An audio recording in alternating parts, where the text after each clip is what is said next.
Very great to have you on the Slice of Construction podcast. How are you today? Good, good. Thanks for having me on, Jared. Excited. Let's dive right in. So, first Let's do things it. first, let's assume there's people out there that are just meeting you for the first time. So, tell them Yep. who is Barry, and then also, what is Kroo? Yeah. So happy to start my background.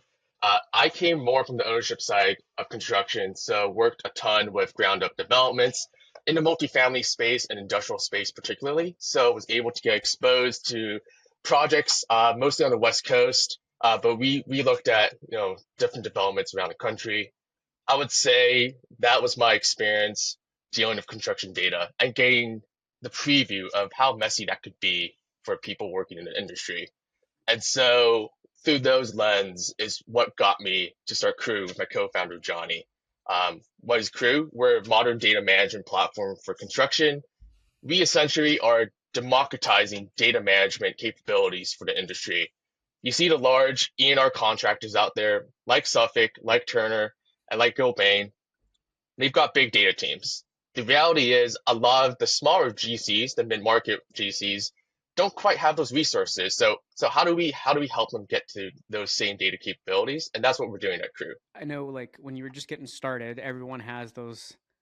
I don't want to call them hiccups, but just the initial growing pains, right, of getting things going. What did that look like for you? What were some of the obstacles that you really had to get past, like on day one? I would say part of it is really understanding what people want out of their data. When we talk to GCs, in the early innings of Crew, a lot of them said, look, like, cool, it's great to have your data aggregated, right? We have these data silos. We use a mix of software, maybe 10 to 12 different ones in our tech stack. But what can I do with that? And I think that maybe is like a decision point where they said, hey, I'm not sure what we should do now. And there's like a little pause in the process. And I think for us, we had to learn and say, hey, look, this is what you can do with your data. Here are some out of box dashboards. Here are the real time analytics you can perform if you aggregate your data. Otherwise, nothing makes sense, right? I think another byproduct of Crew and really data management in general, right? Whether you use Crew or not, is actually data cleanliness. When you put the data on a screen, you actually don't realize where in your operations you have pitfalls. Or, typically, someone will say, "Hey, look, why are the job codes all looking different in P6 relative to what I'm seeing in Procore, and therefore I can't map things out correctly." Or they'll say, "Hey, why do we have random punch list items still outstanding when the retainage balances are zero?" Right? That doesn't really jive. So helping them identify those operational efficiencies from an operational excellence standpoint is actually a pretty cool byproduct of those who do pursue data management, whether it's with us or without us, right? We want to help the industry grow with their data capabilities, and we're just excited to be along for the journey. Now, you and I recently chatted a little bit about this, but I want to make this clear for the audience too. Yeah. Uh, there's a lot of GCs out there, right, that don't have these large data teams like hmm some of the large firms that exist out there. How do you fill that kind of void for them as it relates to data? So for the what we call mid market, so anyone doing 100 million to $1 billion in volume, right? What we do is we have our data pipelines that we've already built in house. It's not done by a third party vendor. We have built these so that you can just quickly tap into your different data sources just with a few clicks. But the next part is actually the most critical part, right? It's actually warehousing your data. And this is something that, for the non-large enterprise GCs out there, data warehousing is still a little bit of a foreign concept. We want to make that available to everyone, right? Warehousing your data means you can start to look at things from a historical perspective. You can start thinking about predictive analytics. None of that is possible without aggregating your data in the same spot in a data warehouse. Now that could be on, different types of cloud platforms. We typically work with Microsoft Azure and Fabric, but that's what we do, right? We activate those capabilities for them and make the data actionable. And I would say, really, the value add is doing all of that at a fraction of the cost and time. What's kind of top of mind as you obviously you're growing the company. There's a Yep, lot of hats you have to wear. of What course. I don't want to ask the question of like what keeps you up at night because that's not where I'm going with this, but like what are you trying to stay on top of all the time more than anything else that Yeah, greatly impacts the business? yeah. Well, I guess to your other question, just so I can answer it, what keeps me up at night is actually how I'm so bad at fantasy football. I always consistently get last place, so I need to fix that. If anyone's out there that can help me with that, like I'm always open to chatting. Um, but to your other question, um, I think challenges really is just understanding the needs of the people we need to help. A lot of people are in a stage where they say, "Hey, look, I need a data strategy." But there's also a lot of noise around that. I think a lot of that noise is driven by the AI tooling that's available in today's world, right? We all know about OpenAI, DeepSeek, all that fun stuff that's happening around the corner. But when it comes down to it, it comes down to data strategy first, AI strategy second. And we want to help lay that foundation for anyone that's interested in working with us. I wanted to make sure we talked about this on the show because we've had Yeah. Suffolk Construction on a few times, right, on Yep. the show. Um, we've had Trunk Tools, which Hmm. this will make sense in a second. Yep. But you were back in like last fall, you were announced as part of the Suffolk Technologies Boost Program cohort, That's right? right. Talk me through, what that program has been like and how has it impacted the business? Yeah, that program was great for us, and I think finding a great partner in Suffolk Technologies is absolutely critical. They have built their data strategy from, 7, 8, 10 years ago. And I think a lot of other construction companies in the industry look up to them. And so when we had that program opportunity given to us, we took it. And we knew that we could learn a lot from Suffolk, right? We don't know everything, right? I'm not saying I know everything there is to know about data strategy, right? This is why I want to learn from customers. I want to learn from industry experts who have done it before as well, like Suffolk. Um, and that program really just got us, way more open minded about, hey, here's what you could do with data. They're doing some really cool stuff at Suffolk. And we were able to talk to a bunch of other GCs, both mid market sized and large sized GCs, and really understand what are you doing with your data? Um, what are you doing with your data team? Because that's important for us to know if we could replicate those benefits for others. And that was truly like an insightful program for us. Um, and we were able to meet, amazing founders through that program. You mentioned Trunk Tools. We met Sarah. Sarah's Mhm. great, building an incredible product. And really, really excited to see where she goes with the LLMs that she's building in house. But really, just trying to understand, what it takes to build something in this business, right? It's incredibly nuanced. You need the right people alongside for the journey, and I think we have the right support here. Yeah, Sarah's awesome. Met up with her. I was at was mainly a prop tech event, but they're doing a lot in construction now. Blueprint Hmm. in Las Vegas last year, which was good. Saw her there, and then I think it was a few weeks before that, her and I linked up when I was in New York for a little while. But yeah, I love what they're doing. Super excited to continue to watch what they do, what you're doing as well. Talk me through the feedback you get from customers and how do you decide, this is my favorite thing to ask, like how Yeah. do you decide what gets added to roadmap and what gets Mhm. shelved? I would say the way we prioritize our roadmap is if there are customers that we're talking to and they say, hey, we absolutely need to integrate with X, Y, and Z, right? And they have a specific timeline to getting that done, we will absolutely prioritize that. And we've done that for our customers to date. If it relates to like a feature that they want to see on the platform, right? I think for us, the way we look at that is, hey, like, is this something that others could benefit from, right?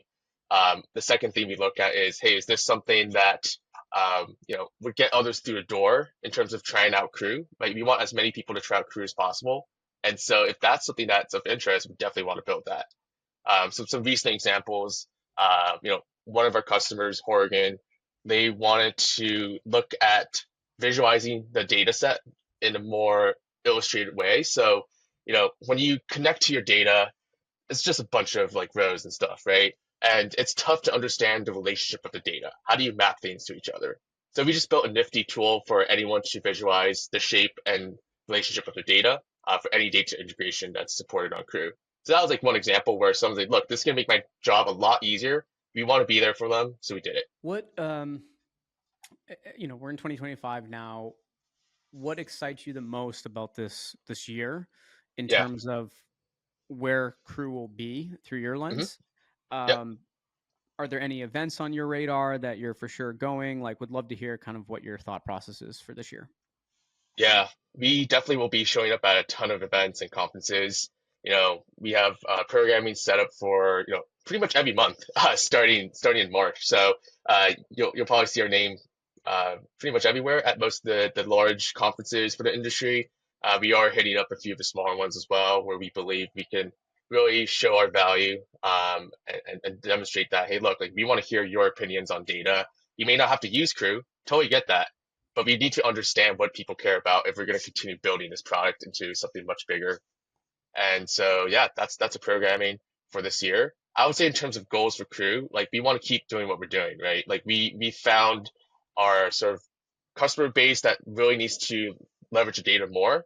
Really just want to evolve off of that and continue to just build a product that helps them, right? There's different ways to do it, whether it's pipelines, whether it's warehousing, whether it's visualizations. We have a lot of exciting stuff that we're working on right now. We are looking at some AI stuff that I can't share just yet, but we are working on some pretty cool stuff that I think will change the game as it relates to a team leveraging Power BI for dashboarding. I think there's an incredibly easy way around it. And because we're already helping with data management, connecting the dots behind the scenes, um, we're pretty well positioned to do something incredible for the industry. So we'll stay tuned for that one. Yeah, when you have updates on that, please let us know because we'll reshare that and put it out there as well. Yeah, Especially now that we have yeah, this appreciate that. podcast. Um, what's you know, what areas do you think will there be any areas specifically that you'll be hiring for? You think this year? Um, Mhm. what's kind of top of mind when it comes to that? Yeah, we're actively growing our team. So whether it's, our first focus is building out our software engineering team. We have quite the roadmap ahead of us. Thankfully, we've had customers by our side to tell us what they're looking for, but also having introductions to others in the industry who, not working with yet, hope to work with soon. But they've told us their demands and their requirements, and we're taking everything into account. Now we have to build out our technical team to support all of that roadmap features. So that's priority number one. I would say in terms of hiring after that, really just building out the customer success side of things. I think for us, we realized that data is so essential to a lot of the operations at a construction company, particularly for GCs and specialty contractors. And so even when customers sign on, we need to make sure that throughout their entire period working with us, right, we treat this as a partnership. Like we need to make sure we're there for them. And so that's really the next step in our process for hiring. As you've been building this company, is there anyone that's been a mentor that you want to shout out that's been super helpful along the way? If so, who is that person? And then I have a few other kind of questions, just kind of on the entrepreneurial journey more than Yeah, just construction. yeah. So I, maybe I won't name names in case I don't have the permission. I take permissioning pretty Okay. seriously here, Yep. just generally. But there are, CTOs and CIOs, directors of IT who have helped us along the way. And obviously, like shout out to Suffolk Tech, really been a big supporter of us, as well as at Ford Capital, who has been they're our first check and have been big believers in us since day one. So I'll say that. But Okay. honestly, anyone we talk to, I'm always happy to chat. If you've spoken to me at any point in my time, like that I'm always just an open book. I will talk about anything with you. Speaking of, is there any particular books or courses that really stood out to you when you were getting this thing off the ground, or just in general, just for your entrepreneurial journey? Yeah, it's interesting you say that. I tried to start reading books, and I felt that podcasts, content like this, other content, were actually a little bit more helpful and more efficient for me to get through. And so, working out, put on a podcast, traveling, put on a podcast. And so that's how I get my content. That's where I get some inspiration, some feedback, some advice. But really, I think through this entrepreneurial journey, and I'm sure you have a lot to say about it as well with your own experience, is really just, you know, learning by doing, trying things out, getting burned by it, but learning from that mistake and moving on, right? Like no one's going to be successful if you're not going to make any mistakes. We recognize that. I definitely recognize that every single day when, someone's telling me something new. I'm like, oh shoot, I didn't really realize that. And then change the way I think about stuff. I think that's super important in this entrepreneurial journey. Just drop all the assumptions you knew about, whatever you're talking about. Yeah, I'll give a quick shout out to something that really helped me early on Yeah. was I don't know if it's still even available. I'm sure it is, but underscore the VC firm in Boston. Yep. They had a series called Startup Secrets Uh-huh. that at first was like a bunch of online like courses, YouTube type videos, Oh, and cool. then they made it into like a podcast. I used to listen to that walking around Boston, 1.5 speed, over and over and over again because Yeah. even better than a lot of books, they would give you they would pick the company in their portfolio or in their Yep. network that was great at who was the best at hiring. They taught the hiring course, right? Who Wow. is the best at product market fit? That's who taught that. So I really love those type of things. I mean, I like reading as well. It can sometimes Yeah. get difficult to get through a whole book in when you have a moment to actually sit down and read versus putting a podcast and walking. Yeah. No, that's super helpful. I'll take a look at that after this, but that sounds like an awesome resource. Maybe I'll do what Yeah, you used to do. I'm going to Boston next week, so maybe I'll walk around Boston listening to those as long as it's podcasts. not too cold, do it up. Yeah, it's I'll give one more too. It's the I think it's the playlists that there's another VC firm, Pillar VC in Yep. Boston. They put together like all these like the founder playlist, which was awesome resources as well. There's all Pair VC has some great courses. I put a Hmm. post out about this a while back, but Yeah. there's just so many great resources for us to continue to learn. But I agree with what you said earlier. The best way to learn is just by doing, learning from it, the mistakes that you make, and going from there. Um, Yeah. And I that think being, it's great. yeah, There's so much like advice and knowledge out there today. I feel like if someone were to start a company a decade or two ago, you wouldn't have this much available to you. And so it's kind of on us as founders now to like reach out and like look for help, look for guidance and mentorship because people have done this before. I mean, you've done it before. And so, yeah, it's just a very fortunate position to be in today. I will add, I had a talk with a VC today that we had on the podcast, Yeah. and her and I were talking about how the playbooks have changed, though. Hmm. With AI, the playbooks that we used to kind of look to, Yep. some will be still relevant, but we're kind of going to be redefining all those old playbooks of how you would run a business and how you would Hmm. hire and structure it. And so it'll be interesting the next couple of years to see what our playbooks end up looking like, right? To build Yeah. companies. Yeah. Um, I had one more question for you, by the way, before we kind of start to wrap things up here. Yeah. Go Um, for it. that's along the lines of if it, if you were giving advice to an Yeah. early stage construction tech founder, what would you Hmm. tell them? Yeah. I would say make sure you identify what the industry needs. I think there's a lot of stuff where people say, hey, look, let me just build X for the construction industry or Y for the construction industry. But really, like you need to understand what people care about, right? Like people have specific needs, whether it's on the job site or in the office, as it relates to whether it's data, whether it's BIM, whether it's something else, right? There's always something specific out there, but it's on us as the founders to find out what that is and really like, address that problem. I think there's not a lot of intentional products being built, and so really just try to make sure you're serving a need that's really there, um, and just really just being open minded, right? Like I kind of what I mentioned earlier, like I kind of had to drop everything I knew and just start from scratch. Like I need to understand why do you care about pulling Procore data and Sage data together to put together a dashboard? Or why do you care about these data points in this software? Why don't you care about those? Or how do you calculate certain metrics? Why do you care about those metrics? What do you look at every day? What do you need to do to make a business decision on a day-to-day basis? I had to drop everything I knew and just learn it from scratch because that's the best way to build something that people actually care about and want to use. I love it. I love it. Barry, I hope we can have you on again in the near future to talk some more. And I look forward to running into you at some of these events and Yeah. probably in Boston at some point too. But thanks so much for joining us here today. Yeah. Thanks, Jared. It was fun. Thanks for having me.